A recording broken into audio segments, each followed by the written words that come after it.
Hello friend, हमारी आज की कहानी है भेदभाव। आ गई बेटा, बड़ी देर कर दी आज। मनोरमा जी अपनी छोटी बेटी गीता को देखकर खुश होते हुए बोली।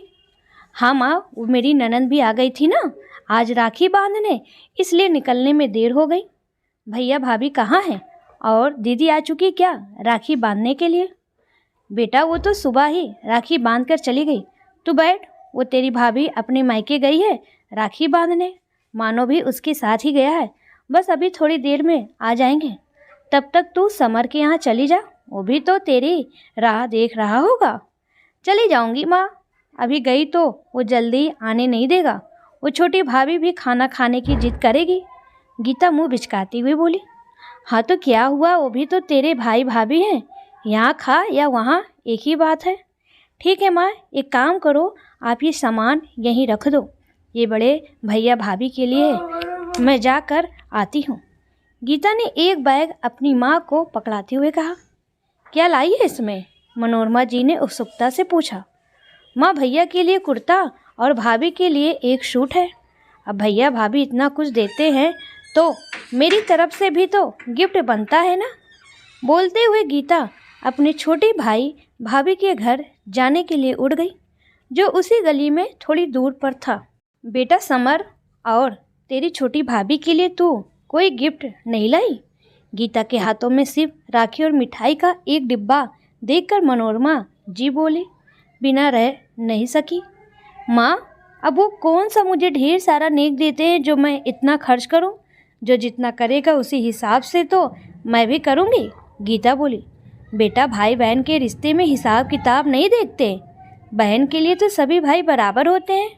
बेटी की इस सोच पर मनोरमा जी को बहुत बुरा लगता था, लेकिन गीता हमेशा ऐसा ही करती थी।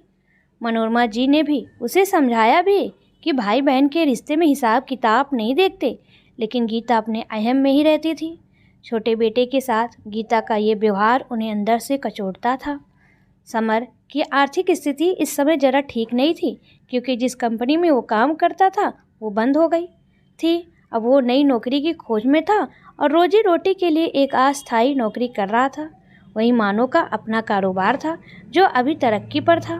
खैर, मनोरमा जी ने ज़्यादा कुछ नहीं कहा और गीता समर के यहाँ चली गई। समर और उसकी पत्नी गीता को देखकर बहुत खुश हुए। बड़े मन और चाव से उन्होंने राखी बंधवाई।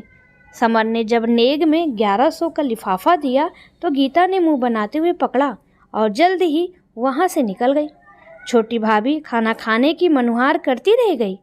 शाम को गीता के बड़े भाई भाभी वापस आए तो गीता ने बड़े चाव से उन्हें राखी बांधी और अपनी तरफ से भेंट भी दी। मानो ने भी हमेशा की तरह ढेर सारा शगुन दिया, जिसे देखकर गीता का चेहरा खिल उठा। वापस जाते हुए मनोरमा जी ने गीता को इस बार सिर्फ आशीर्वाद दिया तो गीता को अजीब लगा, क्योंकि हर बार तो माँ साड़ी और कुछ न कुछ शगुन भी देती थी।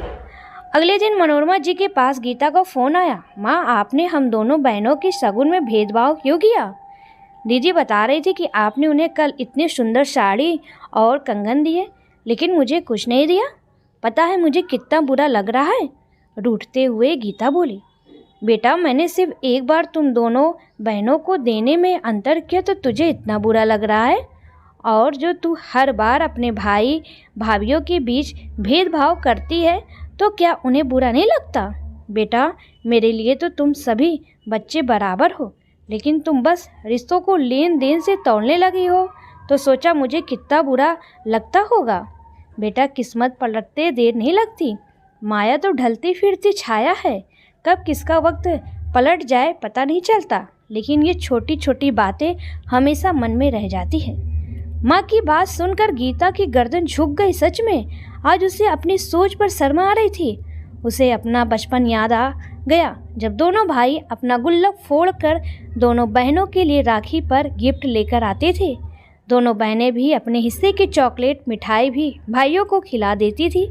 साल भर उन्हें इस दिन का इंतजार रहता था। कितने प्यारे थे वो दिन, जब रिश्तों के बीच पैसों का कोई मोल नहीं था। गीता की आंखें नम हो गई। भराई आवाज़ में वो बोली, आप ठीक बोल रही हो माँ, बड़े होने के साथ साथ ये दिल ना जाने कब इतना छोटा हो गया। आगे से मैं कभी ऐसी गलती नहीं करूँगी।